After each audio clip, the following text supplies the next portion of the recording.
Hello students, welcome to Silver Bells Online Teaching. Myself Nilofer Miss, your SS teacher. Today we are going to continue chapter 9 from Civics. And the name of the chapter is India, Fundamental Rights, Fundamental Duties and Directive Principles of State Policy.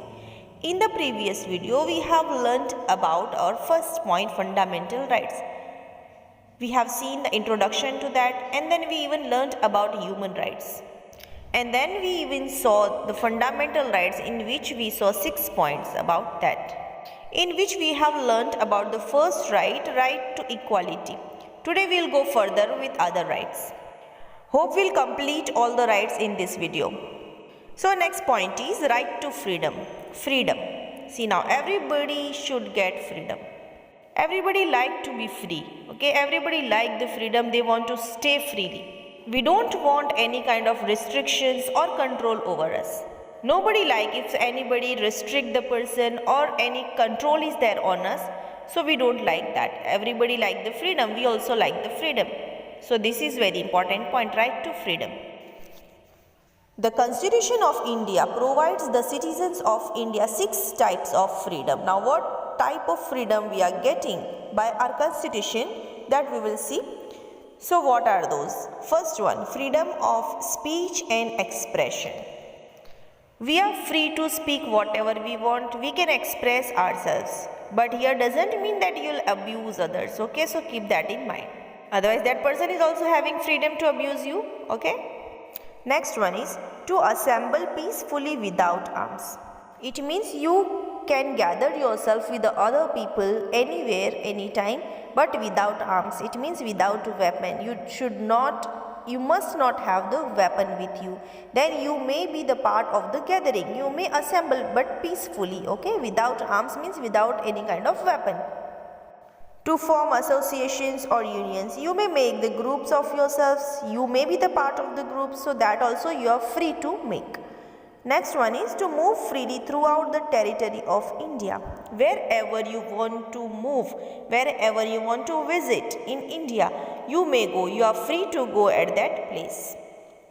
Next is to reside and settle in any part of the territory of India. You may change your house. You may settle anywhere in India, in the part of territory of India. You may reside yourself. You may settle yourself wherever you find proper, wherever you find comfortable, there you may reside. It's on you where you want to stay. Nobody is going to stop you. If you are living in Palanpur, nobody is going to stop you if you are shifting to Ahmedabad or somewhere else. Okay, so you are free for that. Wherever you want to reside, wherever you want to settle, you may. Next is to practice any profession or to carry on any occupation, trade or business. You are free to do any kind of profession. Nobody is going to tell you that you have to be in this or that profession. You are free to select that one according to your choice. You may occupy any kind of occupation, any business, any trade as per your capability, your ability, efficiency. Whatever business you want to do, whatever profession you want to do, you may practice that. Nobody is going to, especially government or constitution is not stopping you. Constitution is giving you freedom to select those things. So see now 6 points, speech and expression. You are free for that. You can speak anything, you can express anything. You may assemble yourself peacefully without weapons. You may make the groups. You may move freely in India anywhere. You may settle anywhere in India. Other thing that you may take any kind of profession, you practice any kind of profession, occupation, trade or business. These are the 6 types of freedom which Constitution is providing to the citizens of India. These rights are of utmost importance for the overall development of personality and expressions of Indian citizen. If this right we are using, then these rights are very much important. Why? For the development of personality of the person and even the expression of Indian citizens. While using these rights, we may be well expressive. Our personality would be well developed. Secondly, for harmonious working of democracy. We are living in democratic country and we are very much lucky that we are living in democratic country. So to work properly in democracy so that the country would run properly. For that, these rights are very important. We don't need now any kind of monarchy. So for harmonious working of democracy, with harmony democracy would work. And third one is a healthy lifestyle. To live properly, to live healthy lifestyle, for that these rights are utmost important. See which 3 points for what these rights are important. So development of personality and expression, for harmonious working of democracy, and for a healthy lifestyle. Next point is, any individual cannot exercise these freedoms autonomously or irresponsibly. It means uncontrollably. It means whatever is coming in your mind, that way, or to be irresponsible. You can't do anything like that, being irresponsible, because as your rights are there, other people's rights are also there. You have to keep in mind, while enjoying your rights, you can't harm the rights of others. Next is, the state can control and limit this right to freedom if they go against the welfare, peace and security of the society. Now, if you are using your right irresponsibility, and while using this right irresponsibility, you are harming any welfare, peace and security of the society, then state will control you. It will stop you doing so. It means you can't harm the society for using your rights. Okay, so state can control and it can limit this right to freedom. Next is, this has been clearly mentioned in the Constitution. Keep in mind this thing. It means the state can control and limit this right to freedom if they go against the welfare, peace and security of the society. This is mentioned in the Constitution. As same as other rights are mentioned, same like that this thing is also mentioned. It has been stated in the Constitution how the rights are exercised. There is a way how to use the rights. Anyhow, you are not going to enjoy the rights. There is the way even to exercise the rights. So that is also written in the Constitution. Our next freedom, freedom of speech and expression. Okay, you can speak anything, you can express anything. Indian citizens have been given the freedom of speech and expression. This can be expressed either orally, verbally or through gestures, but that does not provide for exercising these rights in unlimited and unrestrained manner. So orally here means by speaking, verbally means by writing, and through gestures means by action. Okay, you can express yourself by speaking, by writing or by your action.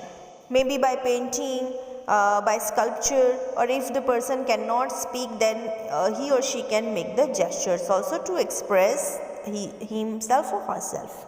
But in that also you cannot provide these exercise, these rights in unlimited or uncontrolled manner, unrestrained manner. There is a limit for expressing yourself. You can't harm the others by your action, by your verbal or by your oral. Okay, so that is also a rule, that these rights should not be exercised in unlimited and unrestrained manner. Next point, certain necessary control and limitation have been stated in the Constitution. Same thing is stated in Constitution, that there should be control, there should be limit while expressing yourself. You can't be violent. The state can put required control through law and order for maintaining the unity and integrity of India.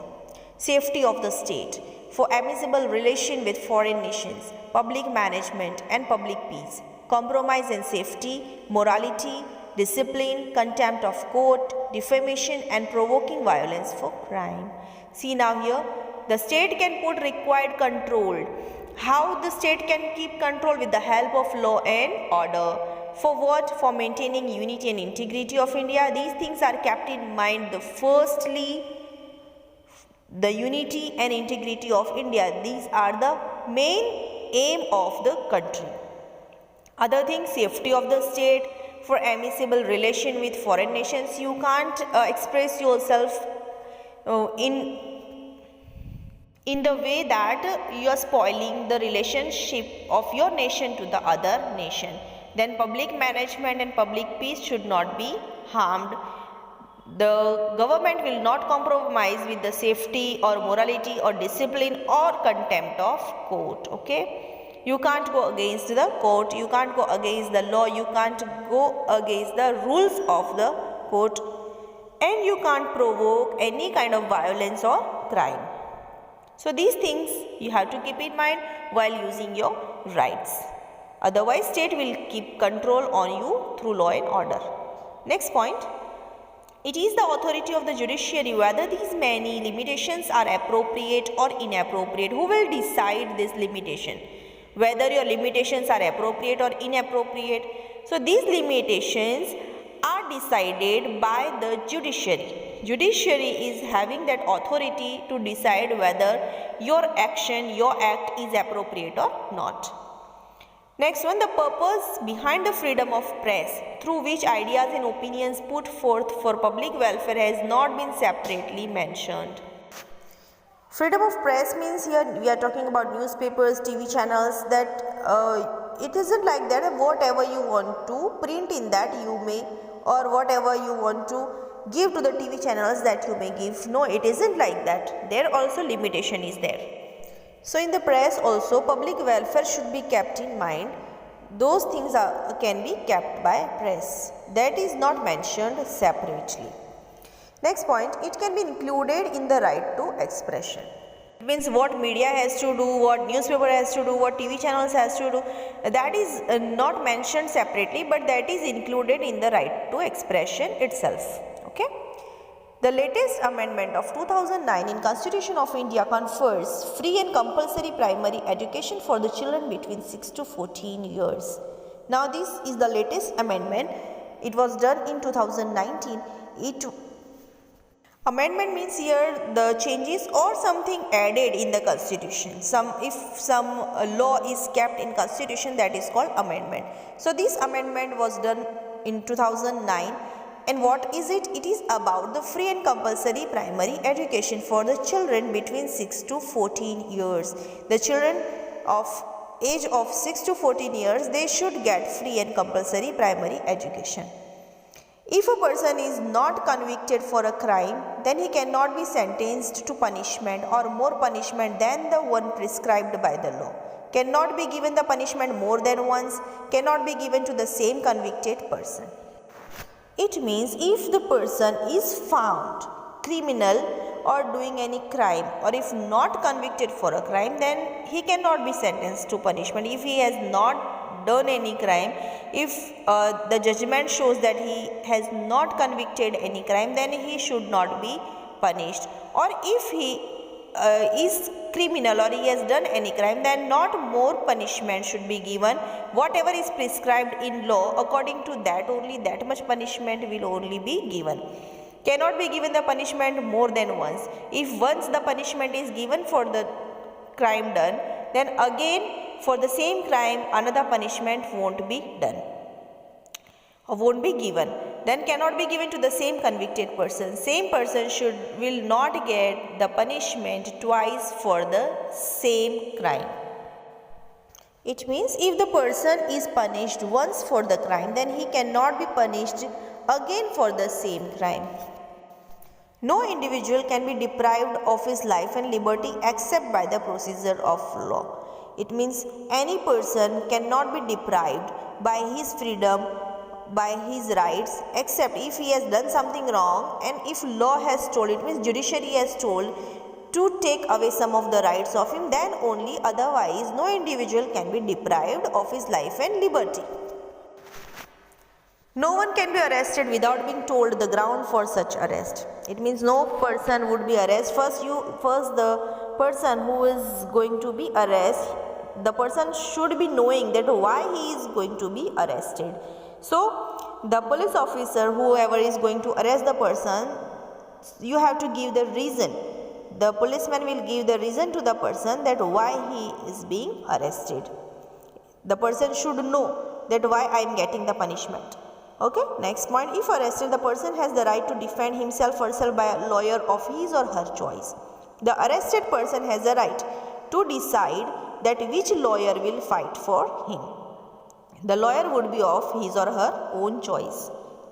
An arrested person has to be brought before the nearest magistrate within 24 hours. Whoever is arrested in 24 hours, within 24 hours, it means before completing 24 hours of arrest, the person should be brought before the nearest magistrate. That is the rule, that is the law. Without the permission, no individual can be kept in custody. If the person is in custody, then that is with the permission of the judiciary only. Without permission, you can't keep the person in the custody. It means the person cannot be kept in custody or jail without the permission of judge or magistrate.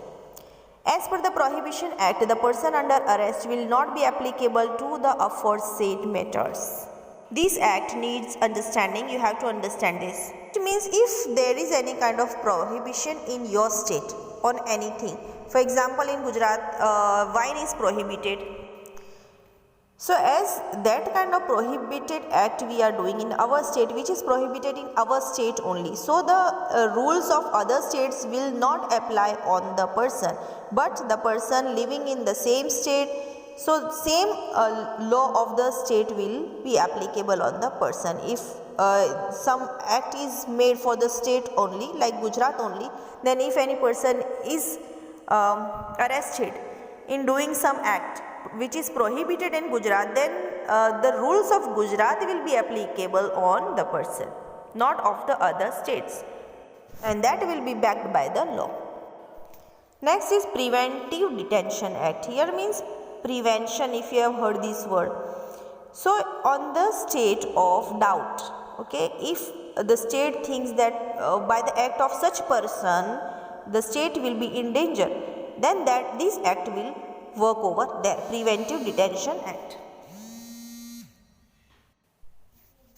So the first point in that, if the state anticipates means if the state thinks like that any criminal deed or activity from any person, then as a precautionary measure that person can be detained by the state under the Preventive Detention Act. If state is in the doubt by the act of any of the person that this person will do this, is going to do this act, is going to do this activity or this crime, then as a precautionary measure, for the precaution only, the person can be detained by the state. State will arrest that person under the Preventive Detention Act to stop that criminal deed.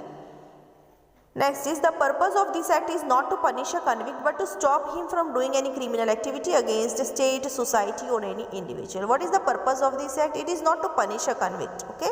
This is not for the punishment but only to stop that person if the state is in the doubt that this person is going to do something wrong which is very harmful, which is a crime. So to stop that person, that is only the purpose, that criminal activity against any state or society or any individual, then that person will be arrested by the state. Under this act, a person can be detained not more than 3 months. In this act, so a person cannot be detained more than 3 months. 3 months only you can detain the law can detain the person. The detention or order can be cancelled based on the opinion of the judges of Supreme Court or members of the advisory board. This detention can be cancelled on the basis of opinion of the judges of Supreme Court. When judges of Supreme Court give the opinion that this detention should be cancelled, and if they are having the faith in the person, then this detention can be cancelled, or by the members of advisory board. The state can decide the term of detention. Then the state will decide, maybe instead of 3 months, the person can be detained maybe for 1 month, 2 months, 1.5 months. That will be decided by the state. Next is right against exploitation. The main objective of the Constitution is to see any person does not suffer exploitation at the hands of other person, and exploitation-free society is established. What is the main objective of the Constitution? That person should not be exploited. One person should not be exploited by the other person. That is the main objective for this right. And so the exploitation-free society should be established. That is the objective of the Constitution through this right. Human trafficking, drudgery, slavery and forced labor are banned. For stop this exploitation, such things are banned, which is that human trafficking, okay, drudgery, slavery and forced labor. These things are banned in the society. If somebody is caught doing these things, these deeds, then the person will be punished. The violation of this right is a punishable offense. Illegal trade of children and women, forced labor or imposed slavery, work without pay or the old drudgery system has to be ended through this right. The citizens are having the right for these things. Illegal trade of children and women should not be done. Labor, it means child labor especially, or the person, whatever the person is doing labor work and not getting the money, it means work without pay, that should be stopped. Old drudgery system should be stopped. Okay, these things should be ended through this right. To take work from any person without paying them or paying them less than minimum wages, forced or imposed labor is a punishable act. It means you are taking work from the person but not paying them properly, or giving them less than minimum wages, or you are forcing the person, or imposed labor is a punishable act.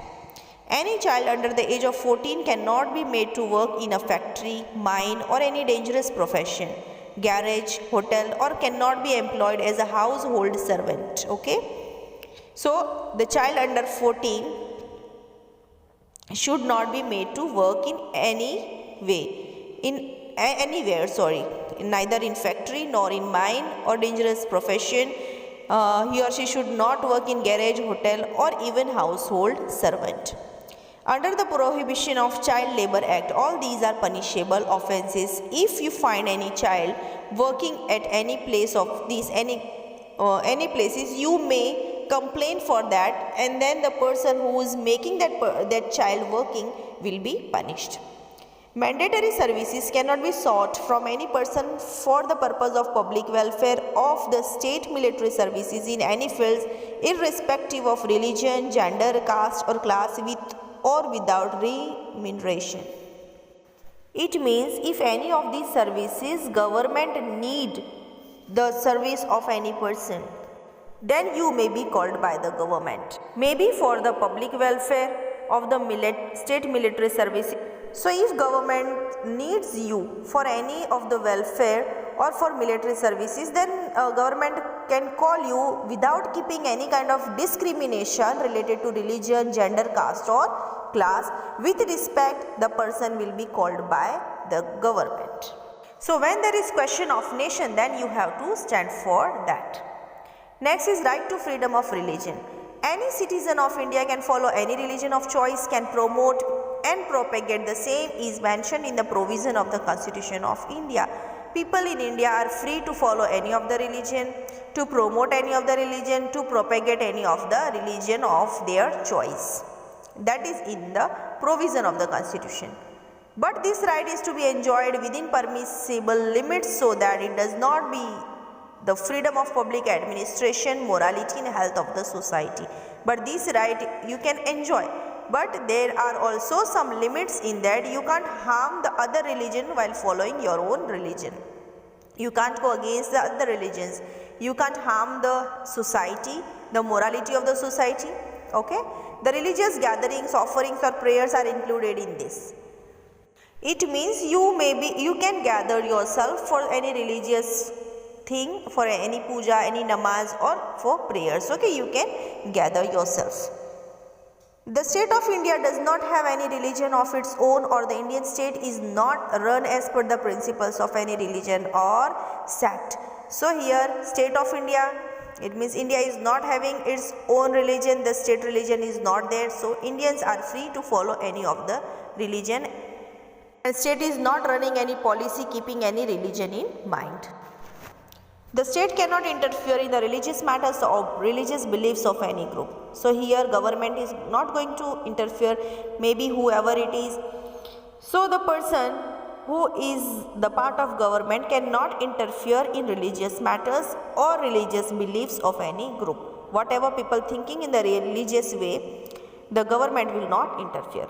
The religious groups have been given the freedom to establish any religious organization and can manage and administer them for religious and philanthropic aims. The aims should be good, okay? That thing should be kept in mind. It should not be harmful to the nation. It should be religious and philanthropic aims. Then the religious groups can be also formed. That freedom is also given. You may make the religious organizations also, and you can manage and administer them. The state cannot use the funds collected through public taxes or public fund for the benefit and development of any specific religion or section.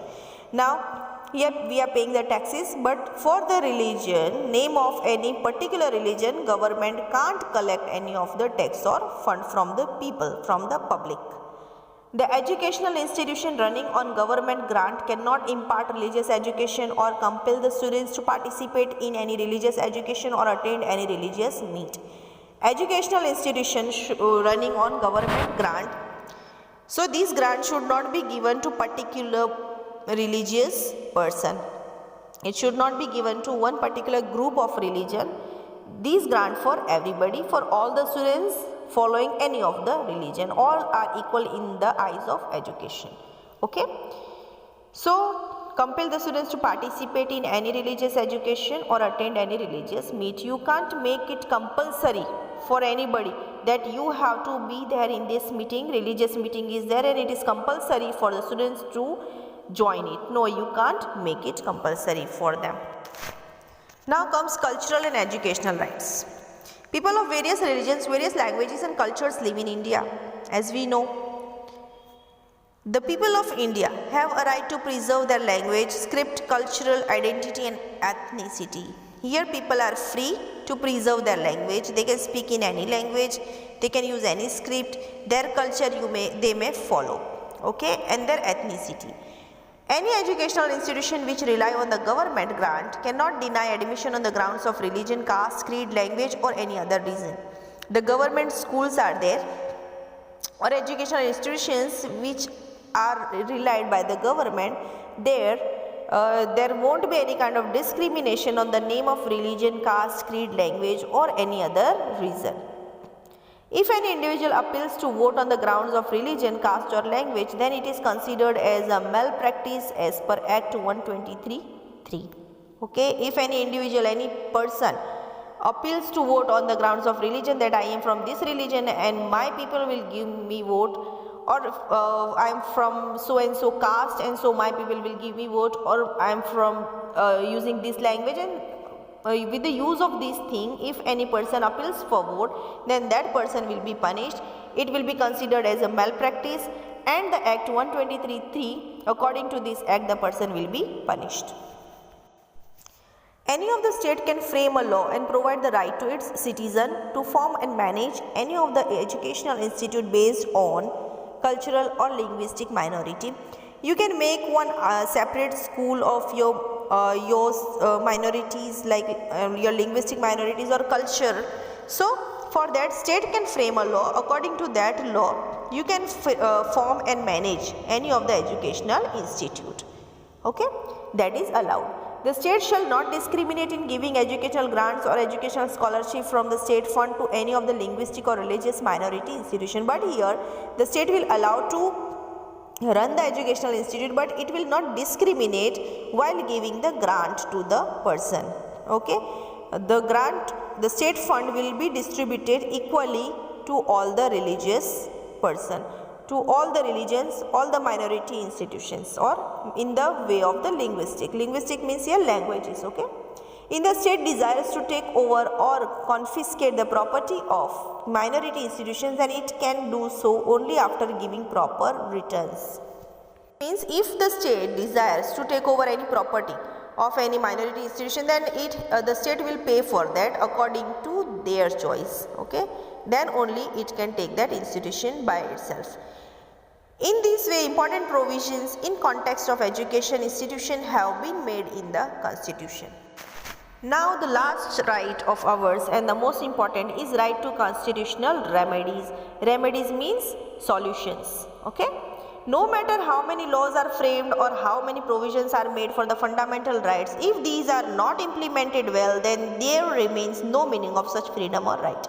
It means no matter laws are framed, but if we will not follow the law, if we are not following the rules and regulations are made, but if the person is not following, then it is of no use. So unless it is implemented, it is of no meaning. Okay, no matter how many laws are framed or how many provisions are made for the fundamental rights, if these are not implemented well, then there is no meaning of such right or freedom. Therefore, a provision has been made in the Constitution for the implementation of these rights. So, rights are made, okay, the laws are formed for the rights, but for the implementation also there are the provisions in the Constitution. And under it, a writ is the Supreme Court can be made for the violation of the fundamental right. If fundamental rights are violated, then the writ can be done in the Supreme Court. This right has been accepted as the right to constitutional remedies. So, this right, it means violation against the fundamental right, that is accepted as the right to constitutional remedies. The Supreme Court plays an important role in protecting the fundamental rights. And for this, if the court finds it necessary, then it can give orders, instruction or decree. The apex court is vested with the powers given by the Constitution. This court is having the power to protect the fundamental rights, and it plays very important role to protect the fundamental rights. Nobody can oppose it. If any person puts a complaint against any state for the violation of any fundamental right, then the Supreme Court can exercise its right. If any person is doing any complaint against any state for the violation of any fundamental right, then that person will go directly to Supreme Court, and Supreme Court will exercise its right. Dr. Babasaheb Ambedkar has considered this right as soul of the Constitution. Okay, this right is considered as soul of the Constitution, and who considered it? Dr. Babasaheb Ambedkar.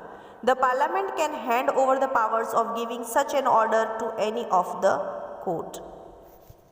It means the Parliament of ours, which is in Delhi, if it thinks, it can give this power to any of the court. If the state legislative assembly frames any law which violates the fundamental rights or not in congruence of it, then the Supreme Court can stop the state. Even if state legislative assembly is making any law which is violating fundamental rights, so Supreme Court will stop the state also. Okay. Thus, this right provides an opportunity to any of the citizen to approach court for the violation of fundamental rights. Thus, this right is very important. It is an opportunity for the citizens. The Constitution provides the fundamental rights to the Indian citizen. Here, state is not given. Okay, no, state is not giving these rights to us. These rights are given to the Indian citizens by the Constitution. These rights are given against the government, center and state. Even we are having this right against the government. If the government is also doing wrong or violating our fundamental right, then we can go to the court against the government. Maybe it can be center or state. The fundamental rights are applicable to all its citizens at all the times, but can be suspended during the time of emergency. So these rights can be suspended when? Only at the time of emergency. That also depends on the situation. If there is an emergency in the state, that time these rights are maybe suspended for some time. No state can form any laws which takes away the fundamental rights of these citizens. Now, the state is not having that power to make any law, to form any law, to take away the fundamental right of these citizens. It means these are given to us and it will be with us forever. So today we are completing our all rights in this video. With that, I am concluding myself in from this video, and if you are having any confusion, you may call me. Further, we will see in the next video. Thank you. Have a good day.